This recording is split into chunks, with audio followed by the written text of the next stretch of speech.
We want to go to different cultures and see how people in their growing up, how they're taught, what they're taught about happiness.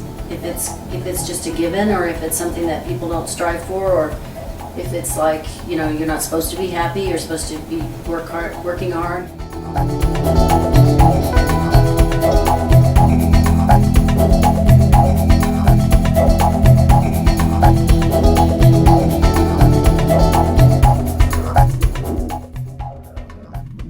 So Walter, tell us about your mom's ethnic or cultural background and how it affected her life.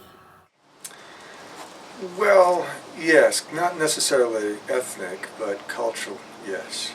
It was the time. Of course, her parents lived during the Great Depression, and the values, cultural values and priorities were significantly different. Is happiness, do you think happiness is an important part of your life? It's not really something I worry about. Do you think about it? Not really, no.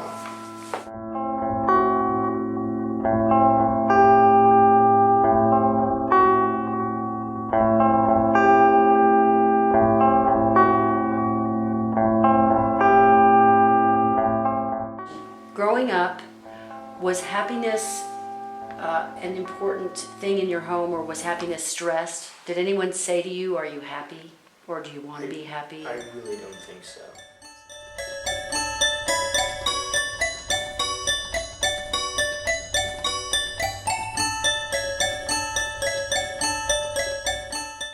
I think that kids and animals are just naturally happy.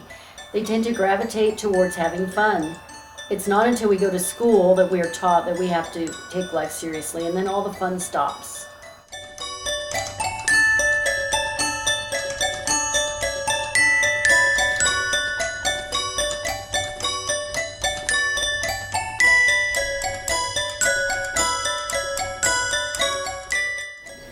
Beliefs come from our experience and from indoctrination.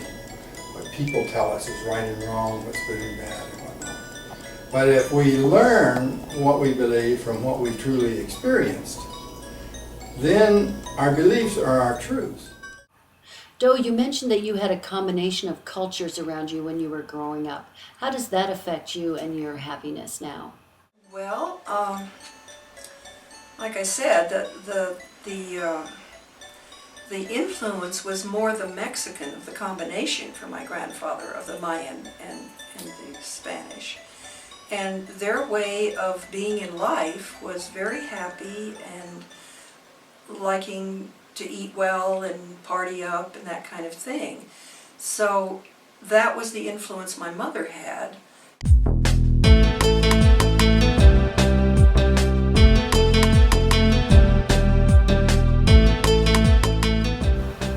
We found that a person's belief system made a huge difference in whether or not they were happy.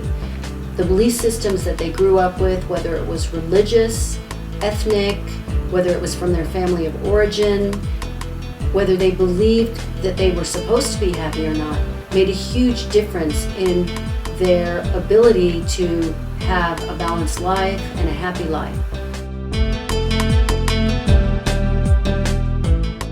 So do you feel that the feeling of love and the feeling of happiness are similar in any way?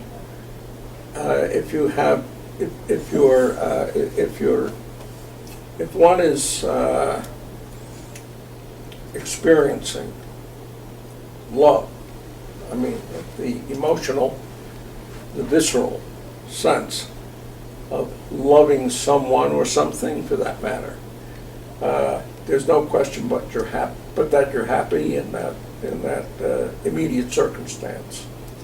And I think it's also true that if you're experiencing hate viscerally, you can't be happy.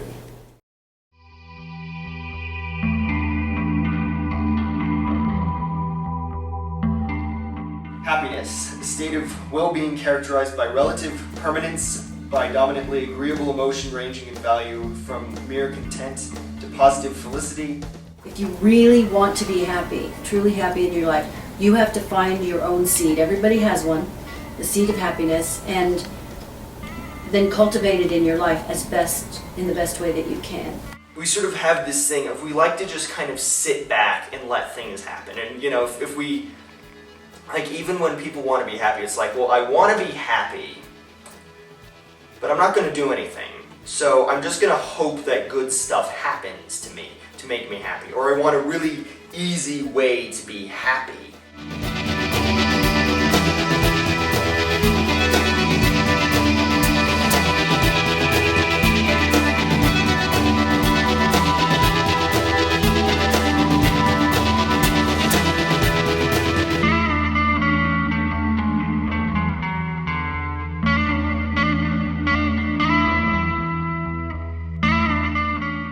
Would you consider yourself a happy person?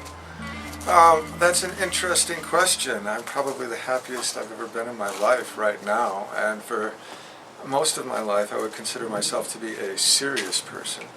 And relative to my upbringing, I don't think happiness was ever really even a consideration.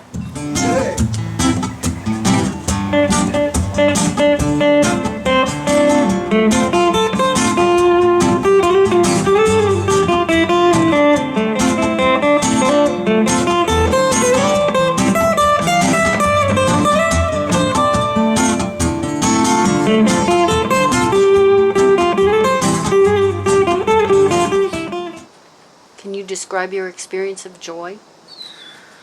Well, that would be hard to do, and the experience of joy is something really relatively new for me. But joy to me is a state of happiness that would probably be more buoyant, more effervescent, and more alive in a certain sense. Does it feel good? It feels good. It feels great. If you thought that you would never be happy, if somehow you looked in a crystal ball and you saw your future and you saw that I'm never going to be happy again, would you want to stay on the planet? Would you want to continue?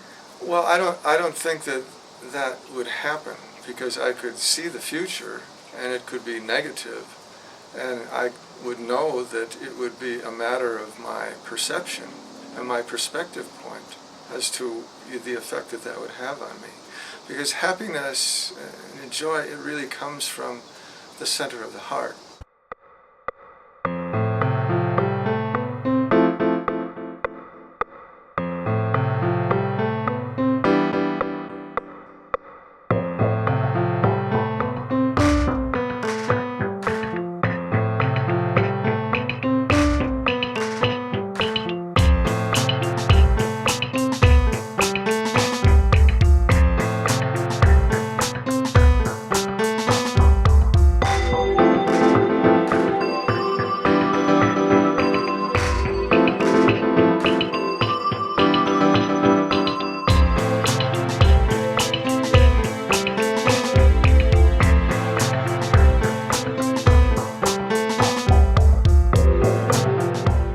When I was a kid, there was, a lot of turbulent family issues, and, I was an angry little boy. Like, I had over the years, a number of different, basically anger therapists. So you think that anger is a deterrent to happiness, or one of the main deterrents? Yeah, there are other deterrents.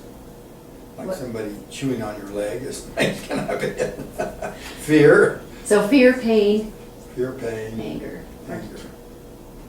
Those are the big ones. But anger is, the people frequently know what they're afraid of or what their pain is.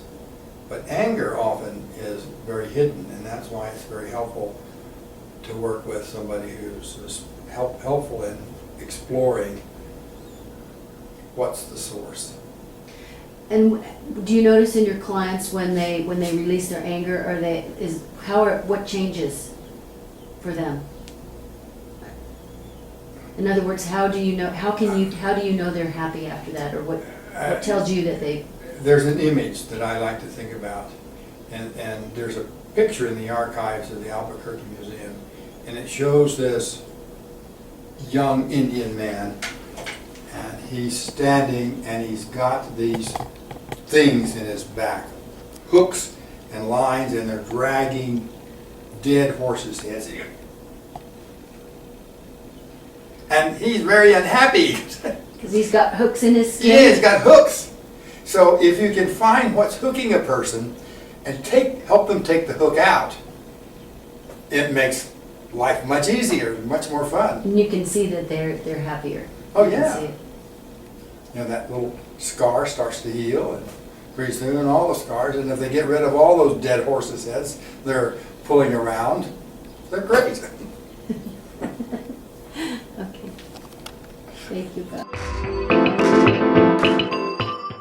We also found that the people who made the choice to be happy, those people who wanted to be happy, ended up having more control over their life, or feeling that they had more control over their life in general.